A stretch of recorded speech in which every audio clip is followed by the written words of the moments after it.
Welcome everyone to the 911 real estate call.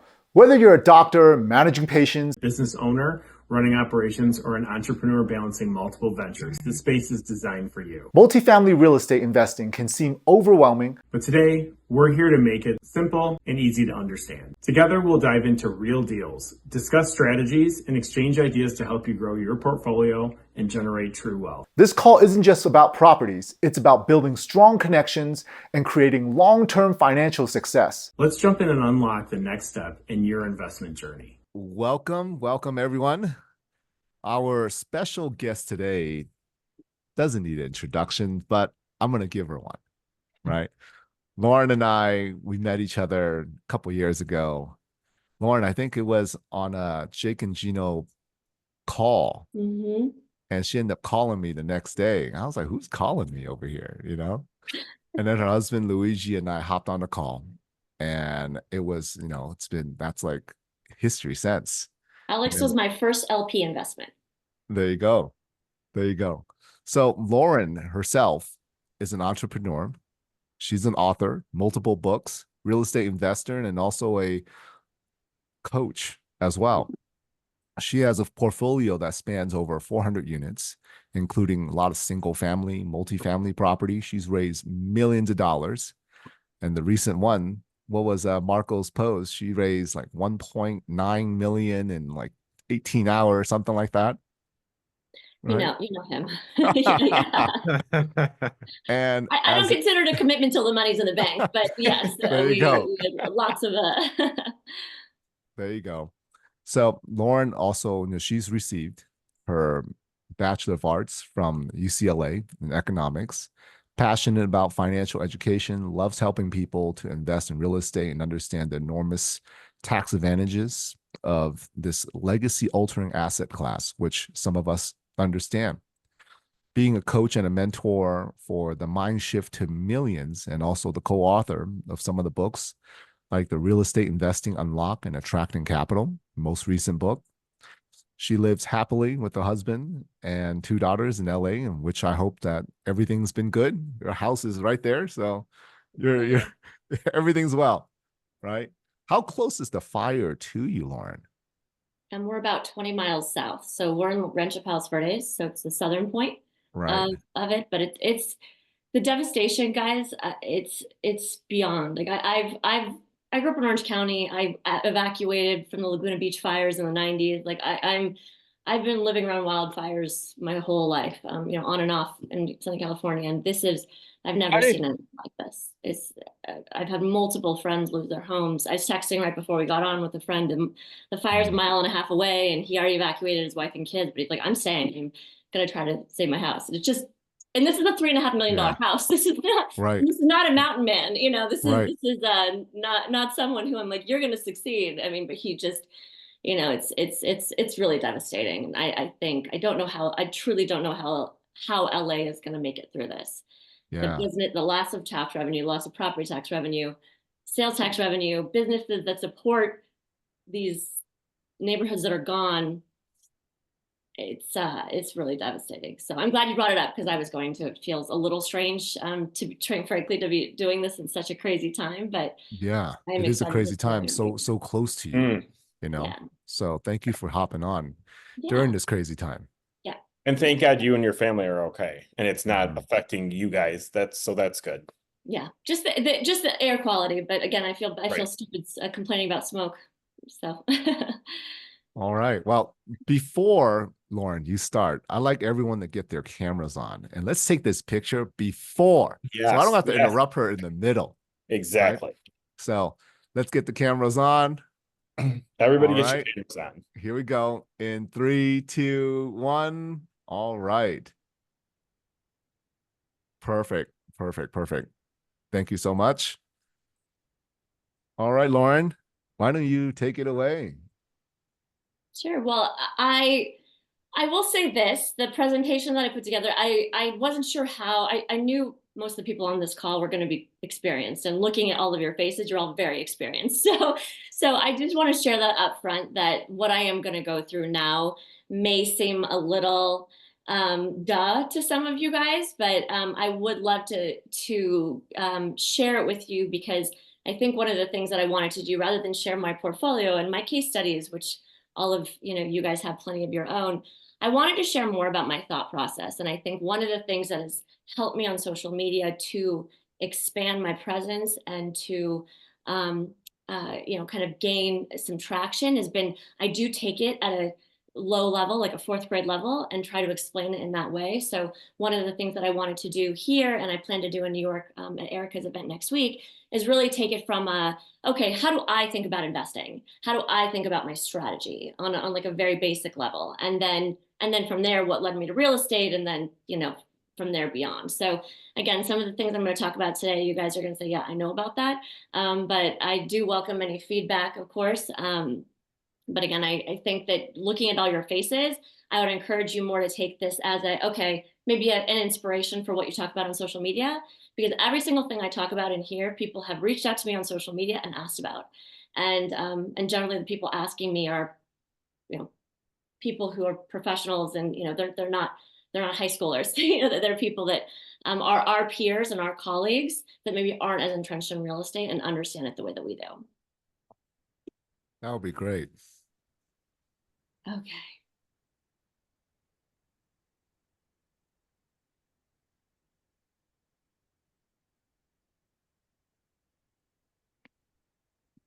Okay.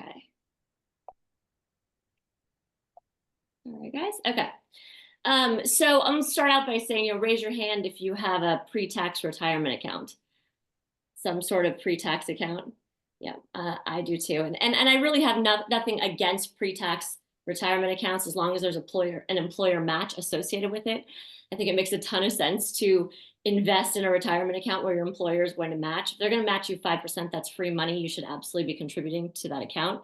But it's important to understand, which many of us know, that you're in partnership with the government on those pre-tax accounts, and you're the limited partner. They're the general partner. So you have no idea what that general partner is going to do between now and the age when you can actually draw on those accounts.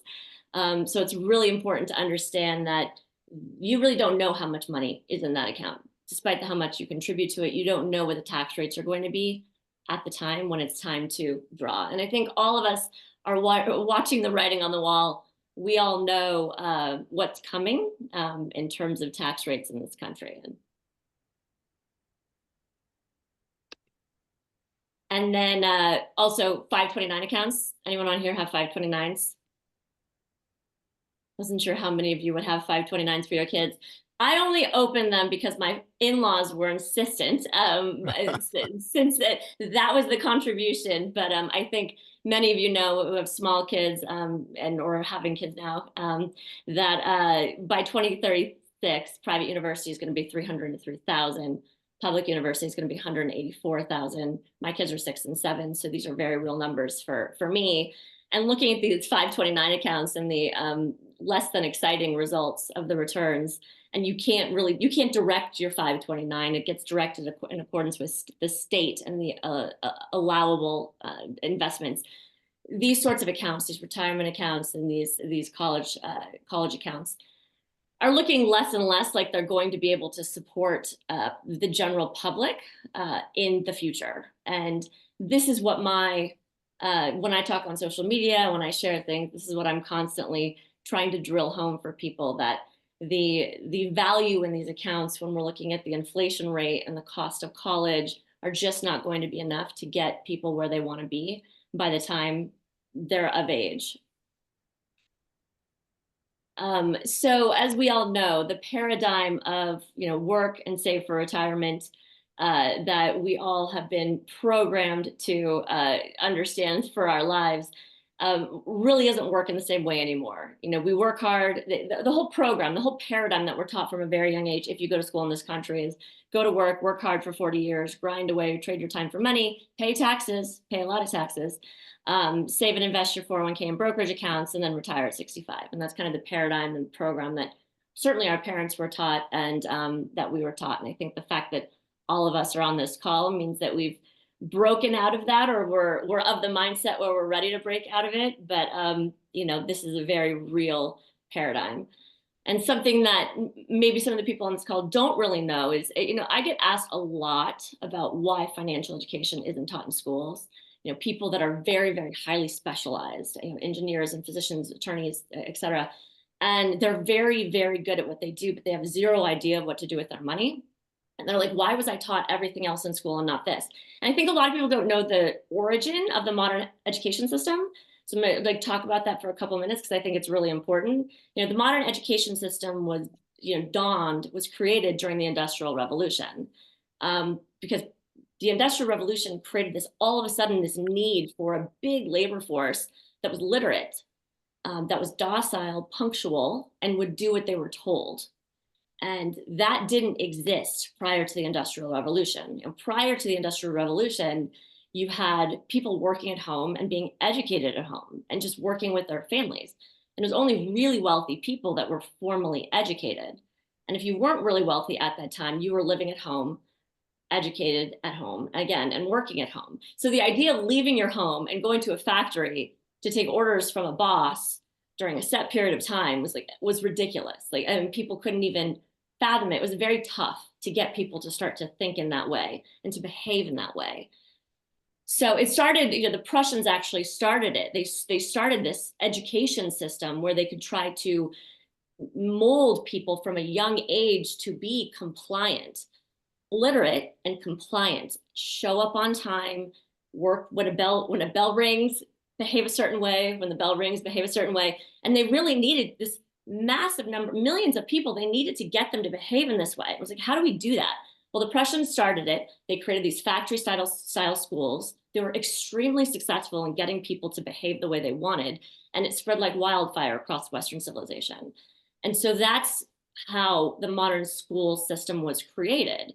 And so it was never created to be a technical, a place for technical skills. It was created to be a social and a moral funneling. And unfortunately, that factory style school system still exists today. So when people say, why weren't we taught financial education in school? This is why. The whole point of school is to create an environment where people will start to behave in a certain way and make them literate enough, and then only literate enough so that they can read and write and communicate. You don't want to make them too literate because then they're going to go do their own thing. So that really is what our school system was created for, how it exists today. So the modern education system was created to create obedient factory workers, which is what it does, and it's still really, really good at doing that. I think all of us are very intelligent people, and all of us, that's what we came out of school thinking and behaving like. So we were not educated in schools, and I don't think we ever will be educated in schools to be educated and good stewards of capital. It's not necessarily in society's best interests for everyone to know the kinds of things that we all know. And I know that sounds harsh, but it's true. And please, I'm open to any sort of debate on that. So you're welcome to speak up. But I think like many people, the whole notion of like trading your time for money is just not scalable. Like there's only so hard you can grind. And so there's only so many hours in a day. So I think more and more, and I'm telling you, at least 4 times a week, I have someone reach out to me who is a professional, maybe earning a lot of money, and they're saying, what am I doing? Like, what am I doing? This isn't working. I'm working, I'm making money, but there's got to be a better way. And again, I think all of us are on this call because we've realized that. But this is a really important thing that I think we're in this massive shift right now, where there's a lot of people who are our colleagues and peers who are starting to realize that with the financial costs of now and the financial costs of the future, there are better ways to do things. And a lot more people are seeing it. Yes. Right? They're realizing it. And Lauren, as you're talking about school, you yourself is educated, have a BA in economics from UCLA. What was your shift point in, oh my gosh, like when did you know? Yeah, that's such a good question, Alex. My big shifts came, well, I had a rental, before my big aha moment or time. But the big shift for me came when my mother actually passed away. And my parents worked, traded their time for money, worked and worked and worked, and piled those retirement accounts nice and high, piled those brokerage accounts nice and high, never invested for passive income. I will say never really invested intentionally. It was like more default. Well, you work really hard and then you just put your money there. Wall Street will take care of it. And that was kind of their mentality. And then when they were 70 years old, they said, okay, now it's time to retire. Now's the time. And my mom promptly got terminally ill and passed very soon after. So she never enjoyed those retirement years she was working toward. And so she died with piles of money in all these accounts that were not touched. And so I think that was the big aha moment for me, because Luigi and I, my husband and I, were on the same path. We were very much, grind away. It's okay. We'll really have freedom of time later. And we were contributing to these accounts. So that was my big, when you say aha moment, that was my big moment. Where I said, and to put that in perspective, how long ago was this? What year was this? This was 2021. 2021. So we're not talking about not too long 2011. No, we're talking about 3-4 years ago. Yeah, you had this shift. It was a massive shift, and at that point, I read Rich Dad Poor Dad, and my husband, who's a doctor, read Why Doctors Don't Get Rich. And the book Why Doctors Don't Get Rich is just Rich Dad Poor Dads for doctors. So if you have any doctors in your life, you got to recommend that book to them. It's fantastic. But we ended up reading it concurrently and really kind of came to the conclusion together. Thankfully, they're the same conclusion, that we were going to completely shift the way that we handled our finances, and we were going to start investing for us for passive income, because we wanted to get off that train. It made me realize that thing that happened with my parents, guys, really made me realize my dad made a lot of money. He never invested for passive income, though. So he worked till he was 70. And it made me realize, wow, had my parents invested differently 40 years prior for passive income, maybe they would have retired significantly earlier and been able to enjoy some retirement years together, rather than the few months they had after my mom's 70th birthday. Wow. So it really was a big, one of those moments. We all have certain moments in our life where there's no turning back. That was mine. I wanted to pop in and say this in case I forget, is I think people have to realize what you see Lauren doing right now in this short amount of time is not normal. Mm-hmm. It's not something that a lot of people can do, or a lot of people do. So that really shows the amount of intention that you put in, the energy that you've put in this to get to where you are in 3 years and some change. So I applaud you for that. Mm-hmm. Thank you. And Lauren, what a great story. And I can completely relate to you. And I know we've talked about this too. I mean, that it was the same. It was a parent passing away for me that was my inflection point too.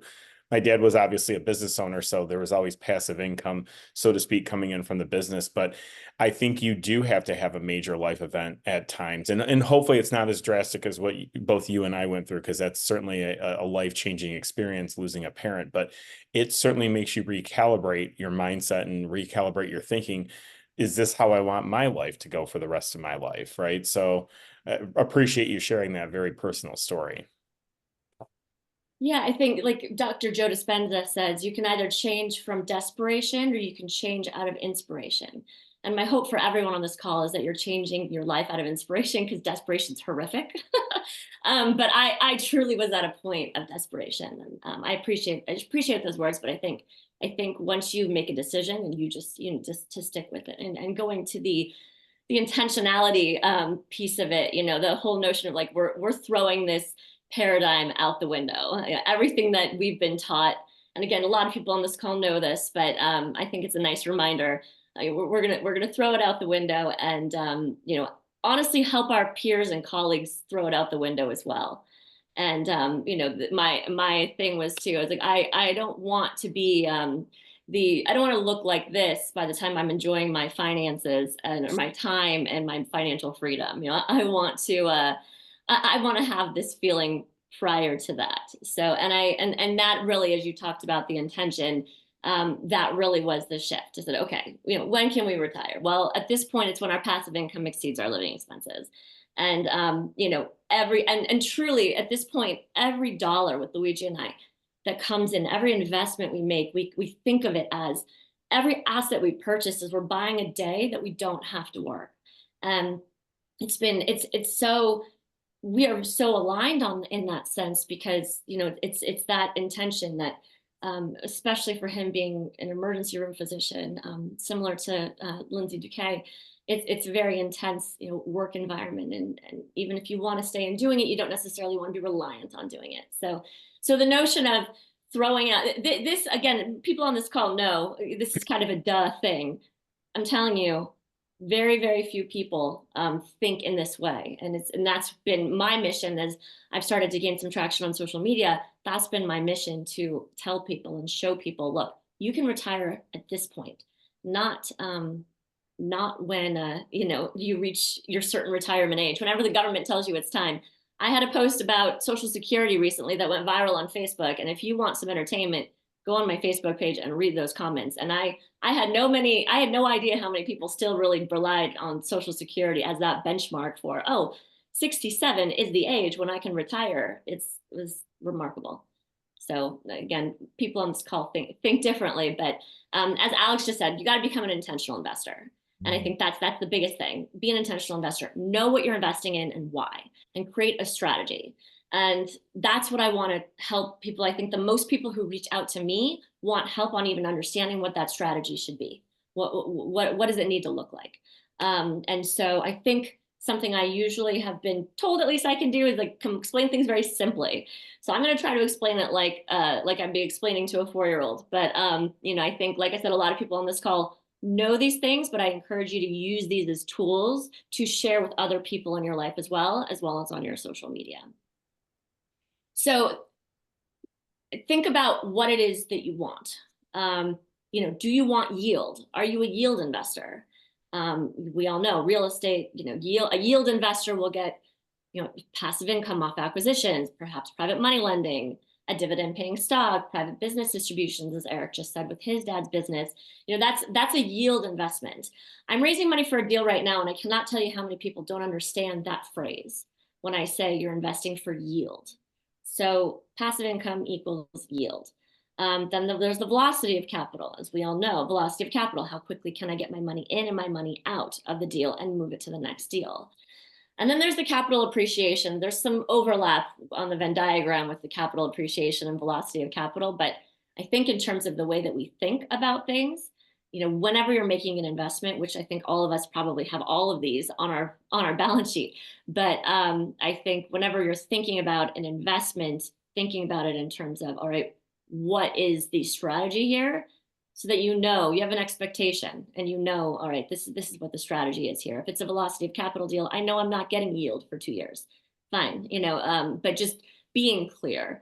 And I can't tell you how many people invest, especially passively, thinking they're investing for velocity, and they're investing for yield, or vice versa. So it's important too, if you're raising money, to be very clear with your investors what kind of a deal this is. And then capital appreciation. You've got your venture capital, which is oh so fun. Your non-dividend paying stocks, and then the long-term real estate and high appreciation markets. A week ago, I would have said Los Angeles. I have no idea what's going to happen with this real estate market, but a high appreciating market. You buy a rental in Los Angeles, you're not buying for yield or velocity. You are buying for capital appreciation. So passive income, as we all know, when Luigi and I first started, okay, well, what's a goal for us from a passive income standpoint? Well, we were like, well, let's try to pay for tuition with passive income. What is it going to take for that? So we said the tuition for our daughter's school was $40,000. Okay, then what do we need to do to achieve $40,000 in passive income? I'm just going to do the math back from there. I need to make $500,000 in yield investments at an 8% annualized return to earn 40 grand a year. And when I start explaining investing to people, we all know that there's a lot of nuances here, but if we're taking out all the nuances, just helping people understand that this is how you can think about your investing. And then we've got velocity of capital. Everyone on this call knows what that is. How quickly can you invest, refinance, pull out your equity, and do it again? So that's we know velocity of capital. And then capital appreciation. You've got your venture capital, your non-dividend paying stocks, your 8plex in California that sells for $400,000 a door, where the rents are $2,500. You're certainly not getting yield or velocity on that. So if you are buying it, you're just sitting on it, hoping for the land to continue to appreciate. So those are those types of investments. We do have some med tech investments, Luigi and I do, and those are very much capital appreciation investments. So we're just going to sit on those and hope they multiply. And so I think one of the things that's important that I've actually spoken to a lot of highly sophisticated investors about is that when you're investing for capital appreciation, like what's the exit, and start with there. Again, we've invested in some med tech companies. And so the first thing to ask is like, what's the exit on this? Like, I know most of us here are in real estate. Most of us have the majority of our portfolio in real estate, but I'm sure we're all dabbling in other things as well. So when I get approached a lot, I'm sure you all do, about investing in other types of things. So I think the first question needs to be like, what's the exit on this, if ever? My husband works for a firm, a medical company, a big emergency medicine practice, and they have contracts with ERs all over the country. They're trying to get employees to buy into the stock, to the company stock. But the question is, and my first question was, what's the exit there? Do they plan to go public? Is that going to be the big payout? Do they plan to start distributing? No, that's not part of the plan either. Okay, what are we doing here then? We're just going to like watch the paper get bigger, the share price get bigger, but we're not going to be able to have a liquidity event. We're not going to get any yield. We're not going to go public. So there's no velocity there. So essentially, it's just, capital sitting there with at some point the hope that we'll be able to earn some sort of tangible return. So I think a lot of people don't think about that when they're making investments, especially into businesses other than real estate. Really asking like, what's that exit is important. And this is a little bit more funny and nuanced, but very real as well. I have a very good friend who is a former engineer at SpaceX. She left, but still has her stock. So she has been enjoying the massive ride up to the current share price. It's had a massive, massive appreciation of her stock. And every 6 months, she gets a new letter saying, wow, your stock is now worth X. And it's a really pretty number on paper.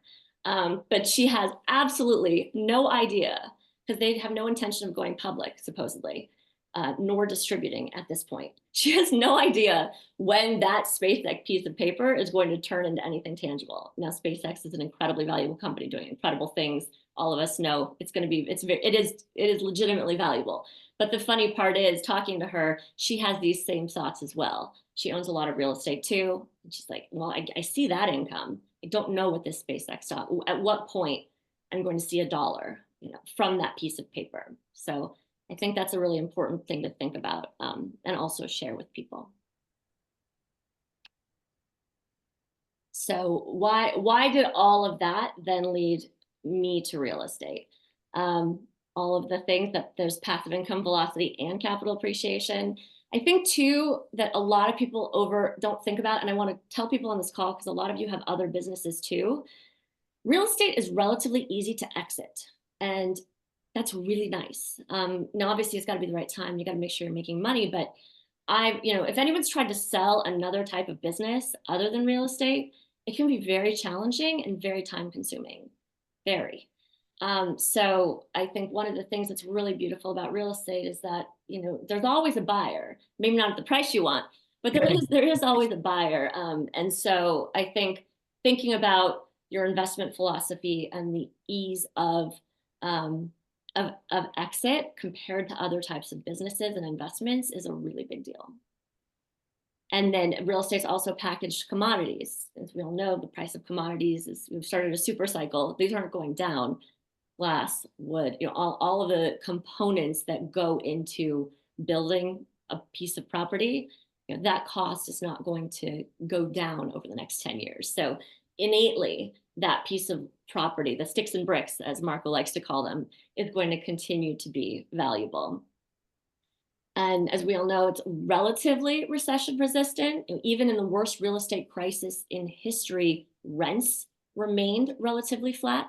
Now values went haywire, as we know. Not as much in multifamily, but in single family.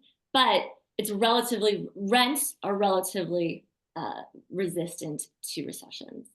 And then, as we know, there's leverage, which is incredible. You can buy a $100,000 asset with $20,000. You can't do that in the stock market. You can't buy $100,000 worth of stock for 20 grand. And so that's such an incredible part of real estate. And all of the things we just said is what led me and our decision to focus on real estate. And then the multidimensional returns of real estate, as we all know, the passive income, the tax advantages, principal pay down, the property value appreciation, inflation-induced debt destruction. I don't know if you're familiar with that, but look up Jason Hartman if you're not. He's trademarked the term, but it's so true. I mean, the fact that inflation is skyrocketing and our debt the debt loan amount is fixed. The interest may not be fixed depending on your loan, but that loan amount is fixed. And that's an incredible, incredible thing when we're in a highly inflationary market, which we all know is going to persist. And then the thing that's not talked about nearly enough is reps. I know Alex and I have talked about it plenty, but biggest reasons. Oh my God, it's a joke. There's an entire talk that you may have already had on reps. If you haven't, you should do it, because everyone should understand this and make this a priority. I mean, what is reps, Lauren? Why are you so excited about it? Real estate professional status. So, which means if one person in the family, or one of the spouse, if you married, filed jointly, one of the spouses is a real estate professional, meaning they spend at least 14 hours a week managing their real estate. They can qualify for real estate professional status, which means that the depreciation from the properties can apply to active income. So we have managed to, so now because of this, our primary investment vehicle is real estate to produce depreciation losses so that we can apply those depreciating losses against active income. And it has been a ridiculous game changer from a tax standpoint. Living in California, I'm not even going to talk about it while it's being recorded. We'll talk offline. You can reach out to me. But it's, when Donald Trump said in the 2016 Hillary debate, I don't pay taxes because I'm smart. This is what he was talking about. There's nothing illegal about this. So if you don't really intimately understand rep status, please do. So just to kind of give an example, not saying this is going to happen, right? Since it's being recorded, like we talked about. But for example, if you invest $100,000 and say your depreciation, is say 70 grand, right? Pretty fair, 60, 70 grand on that 100,000 investment. Let's go with 60. And you're getting taxed at a 30% tax bracket, right? That 60 grand of depreciation just saved you another $18,000 in taxes that you would have had to pay out. So before your property even appreciates, cash flows, all of that, automatically in year one, potentially, hypothetically, you have a 18% return in year one from rep status alone. Is that correct, Lauren? Yes, that's correct. Hypothetically. I actually created a video about it. So reach out to me after this if you want me to text you the video. My husband was so concerned, he didn't even want me to post it. So I never posted it. But, it's one of those things where it's so good, you're like, it's the underground video nobody wants to see, right? No, that's exactly right. That's exactly right. So I'm happy to text it to you with the understanding it's not going to go on the internet. But yeah, it's again, when Donald Trump has $1 billion of losses on his record, on his tax return, it's carrying forward. And he just never pays taxes on anything he earns. This is not illegal. It's just the right maneuvering. So that's one of my goals. Yep. It's really, really incredible. So as we all know, and again, this is more to people who are just trying to wrap their head around the fact that debt can be good. Debt is phenomenal.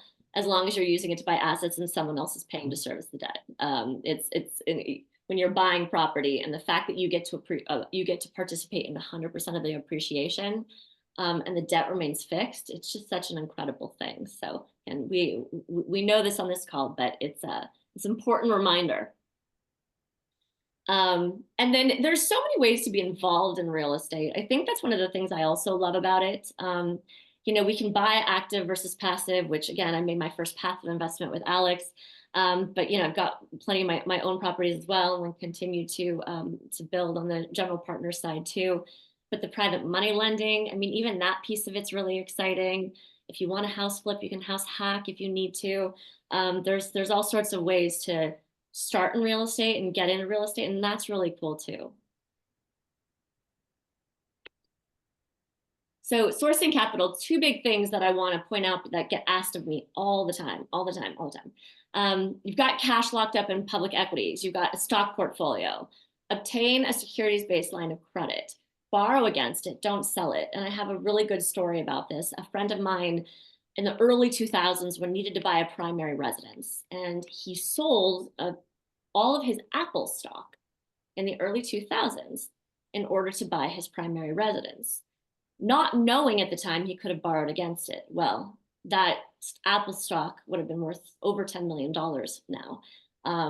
And he didn't realize that he could borrow against it to buy his primary residence. So it's very important to understand this. And, even for myself, right? If you have let's say you have a $500,000 stock portfolio, you can usually borrow up to 50%. It depends on the institution, the financial institution. You could borrow potentially up to 50% of the value from your financial institution. So let's say you have a $500,000 stock portfolio, you can borrow $250,000 at a 6% interest rate. Again, that's variable, like depending on the institution. But I'm using that to private money lend. So I'm borrowing at 6% off my credit line to lend at 12%.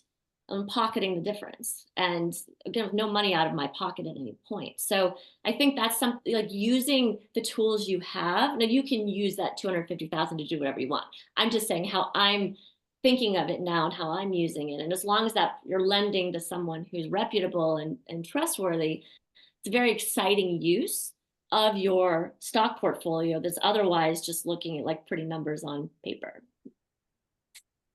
So I liked this little man. So there you go. But again, you're pocketing the delta between the 6% and the 12%. It's making it rain. Yeah.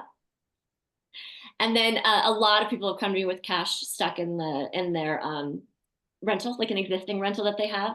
And so I just had this, I went through this with someone this week, again, an engineer, didn't really understand how to think about their condo that they had and what they could do with it. So the condo is cash flowing $1,000 a month. The condo value was $500,000. Condo mortgage was $150,000. So the equity sitting in the condo is $350,000. So I told them, let's just do the math. You're earning $12,000 a year on $350,000 in equity. That's a 3.4% return on equity. You could probably do better elsewhere. So I said, there are a lot of nuances here. Ideally, you keep it and you take a HELOC out and pull some of that $350,000 equity out and buy something. But if that doesn't make sense, at least then selling it and putting it, taking that $350,000 in equity and putting it into something that's going to pay you more. Again, a lot of us understand this maneuvering, but earlier this year, I just sold a condo I had and moved it from a 2% annualized return on equity to a 10% annualized return on equity. So it's just about being, as Alex said at the beginning, intentional. Look at what you have. Make sure your money and your equity is working as hard as you can, as hard as it can for you.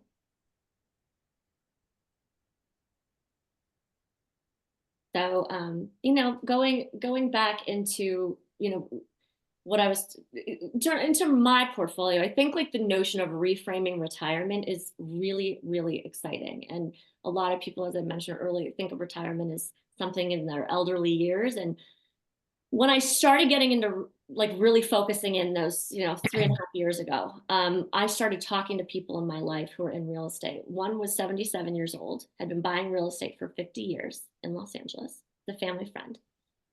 And I asked him, he's 77 again. I said, when do you plan to retire? He has a big portfolio of apartment buildings in LA. And he laughed at me and said, why would I retire? I'm having fun.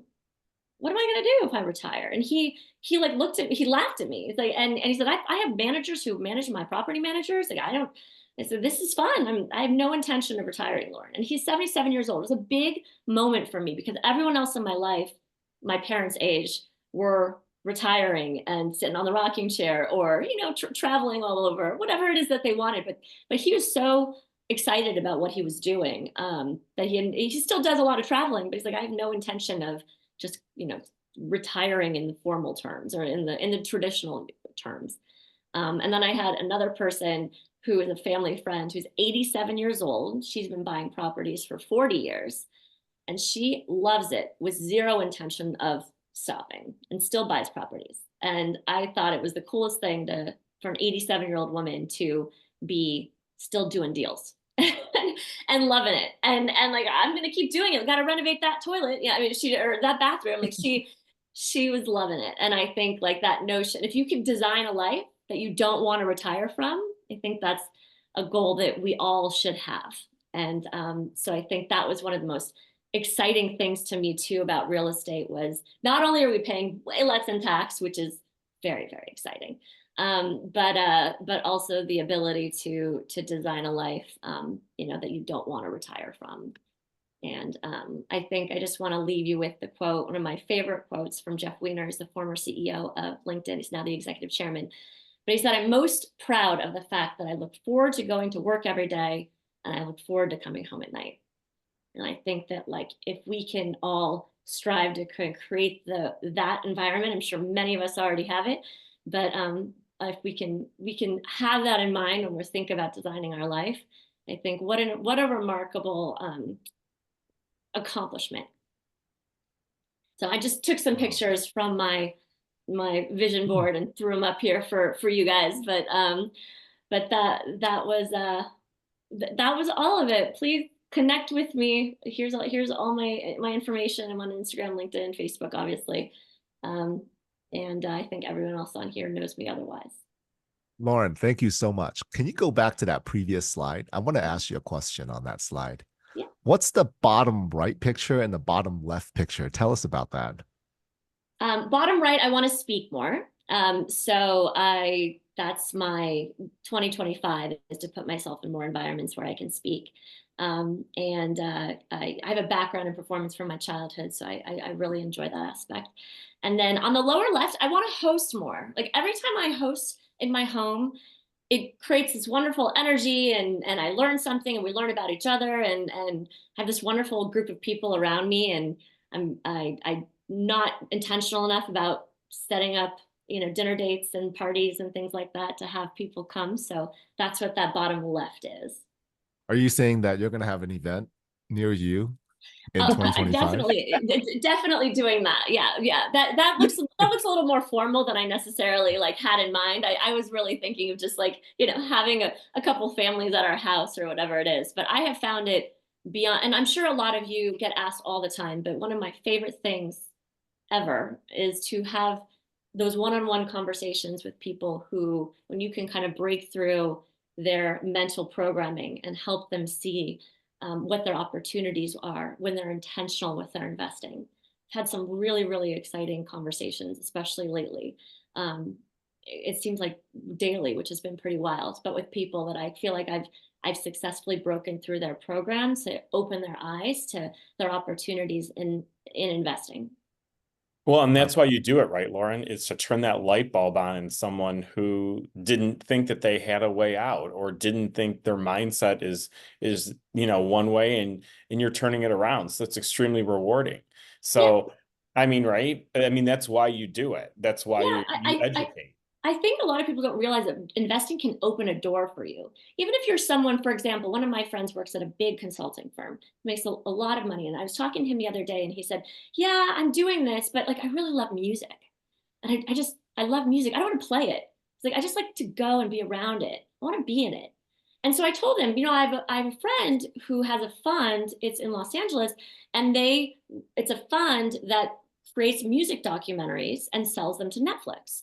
And Netflix contracts with the fund to create the music documentary and then sells them to Netflix. And so it's a pretty nice investment because you know what your returns are going to be and Netflix has already agreed to buy it.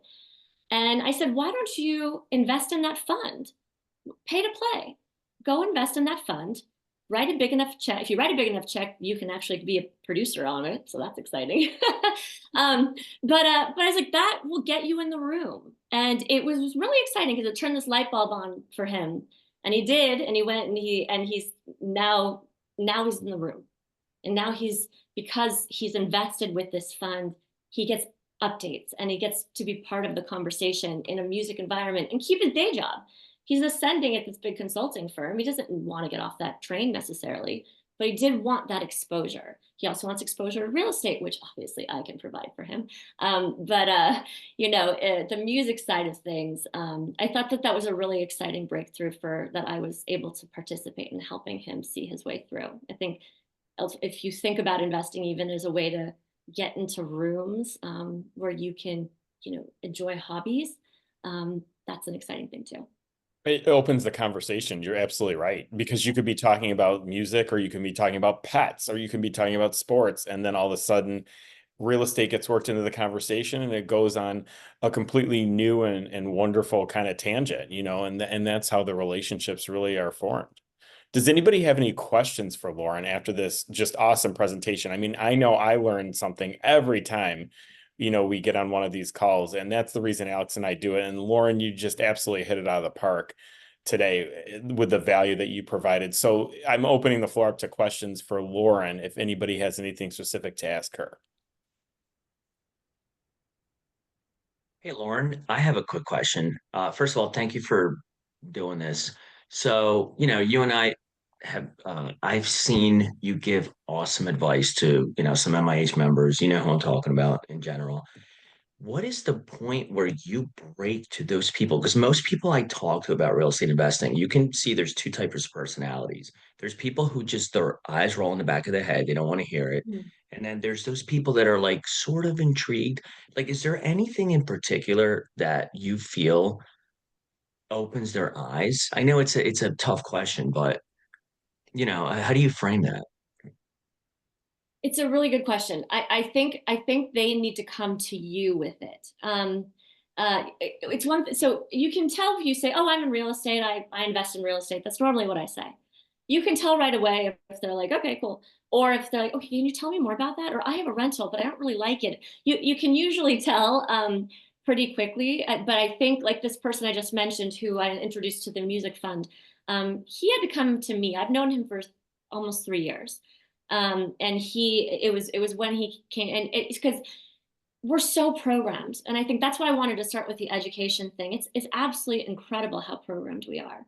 And you see really, really intelligent people just really, siloed in terms of the way that they think until something happens. Either they have a parent die, or they just all of a sudden, I haven't seen my kids in 4 days. Krista, the co-founder of Sharpen, she had to have her colleague die on a work trip before she was like, what am I doing here? So I do think, unfortunately, it does really need to come from them. They've got to like have their mind a bit open. But when it does, it's so exciting to be able to help them with that breakthrough. And it really just needs to be a small crack in the door in the sense of, just tell me for a second, like what it is that you do, and then you can kind of, work your way in. But people are getting, I'm generalizing here, but people are getting tired, and they're realizing like, what am I working toward? I talked to my friend who's an attorney at NBC the other day. She's like, I'm just sick of making money for the shareholders. She's like, I'm sick of hearing about the shareholders' needs. She's like, I want to be in real estate. What, and so she's like, what about my needs? And so, but I think there's a lot of people that are waking up to it. So to your point, Sip, I think, certainly getting in with your daughter and being in medical school, getting in with her early, so she's, she's young. Well, she knows everything, Lauren, so I can't tell her anything. So it is what it is, right? So, well, thank you so much. Too. Yeah. It's I know it's hard, but that's really my thing. I think like you can't open someone's door. If they've cracked it open, you can certainly like help them open it more. But I think the big thing I've learned is if someone's closed off, they're closed off, and they'll get there. Thank you. You mentioned earlier, Lauren, from Joe Dispenza, it's either from desperation or inspiration.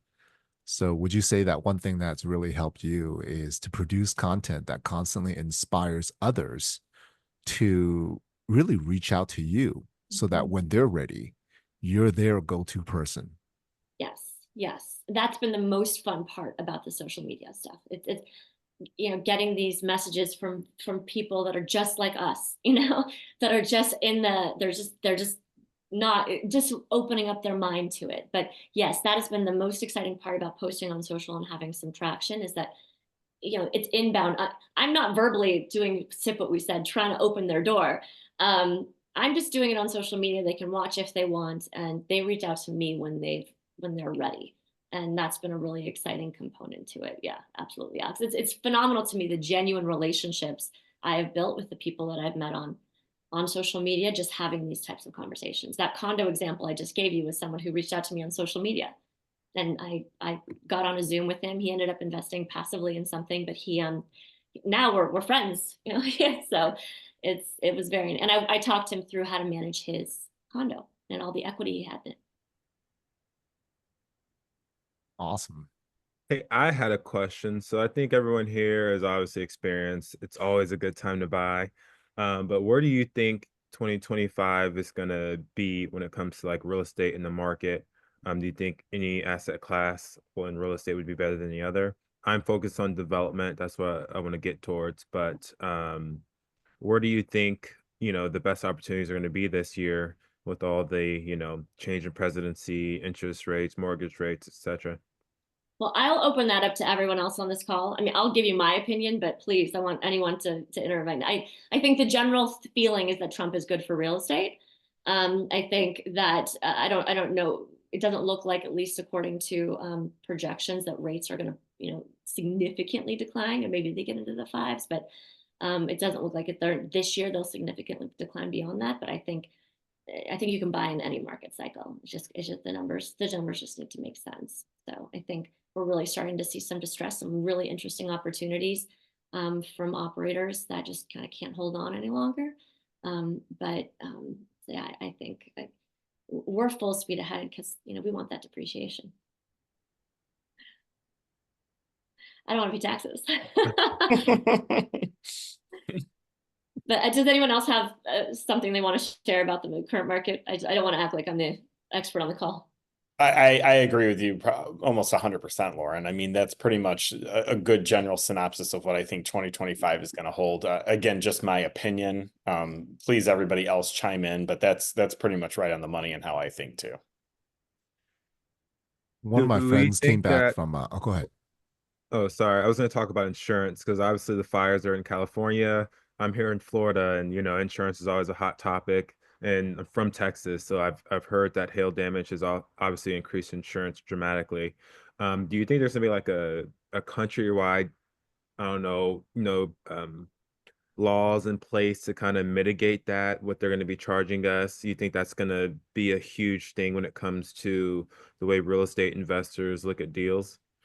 I mean, it's definitely a way that real estate investors look at deals. I think it's important anytime you can create efficiencies around your insurance. And what I mean by that is bundle your policies as much as you can.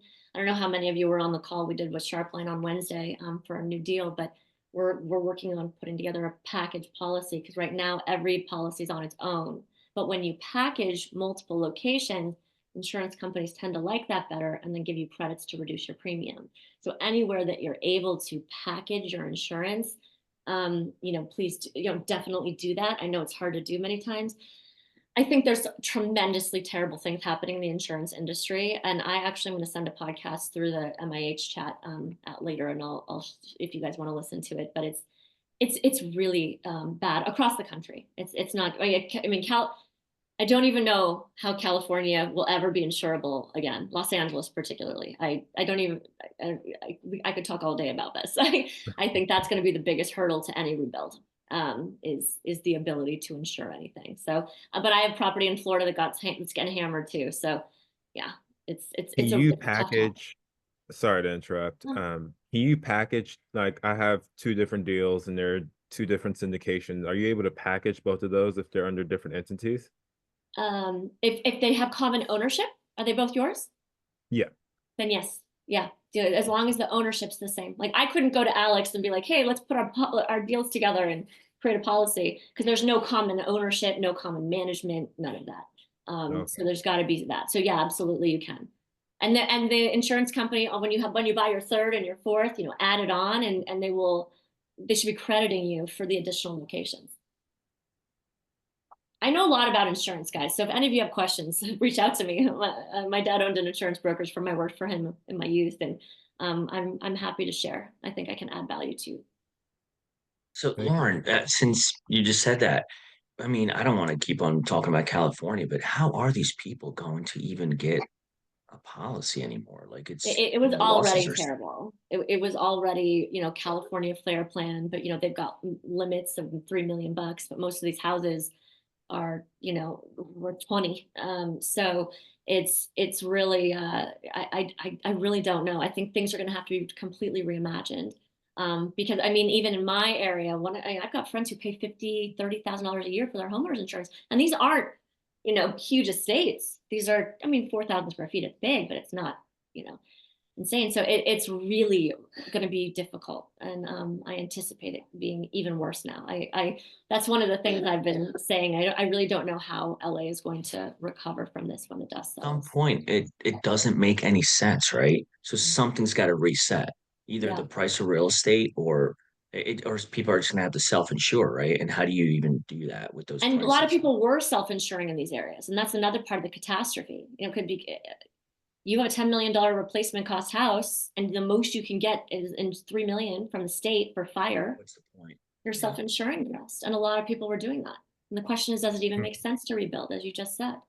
Maybe you just Right. take your 3 million if you can create a situation with the insurance company. But I think a lot of people don't understand, in California, the land value is the significant portion of the value. If you buy a $5 million house, 2.5 million of that is land. So the property burns down.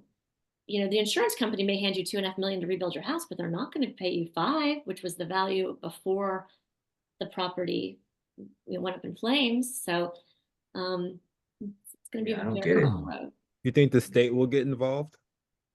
I think they're going to have to, but I just don't even know. The numbers are so big. I just don't even know how they could get involved. I even think about the biggest insurance companies. They need to have 2 billion plus in assets, and then they got reinsurance. This was a $10 billion loss on Monday. Like, I don't even know what the loss is now. So it's like the numbers are so big. I agree. Yeah, the state and FEMA are going to have to get involved. I just don't know what that's going to look like. So Probably not good, because nothing the government does tends to be very efficient. So, and no. the insurance companies have to, it's crazy. Yeah, And I you've got wonder what thousands of homes the and ultimate. people displaced. I don't even know where they are, right? I mean, some like our friends' houses and hotels. It's a That's very Insane. devastating thing over here. I'll keep you. I think it's interesting, especially from a real estate conversation. I'll keep you guys updated on the chat when I'm hearing things, because I think that from, like I said, from a real estate standpoint, it's a very interesting situation when all the retail in the area is burned down, all the houses and Palisades, everything's gone. yeah, it's And crazy. you You see have to that reimagine. on the map. So, So well, crazy. Lauren, we want to thank you for your time. I Yes. appreciate your Yeah. time and respect your time.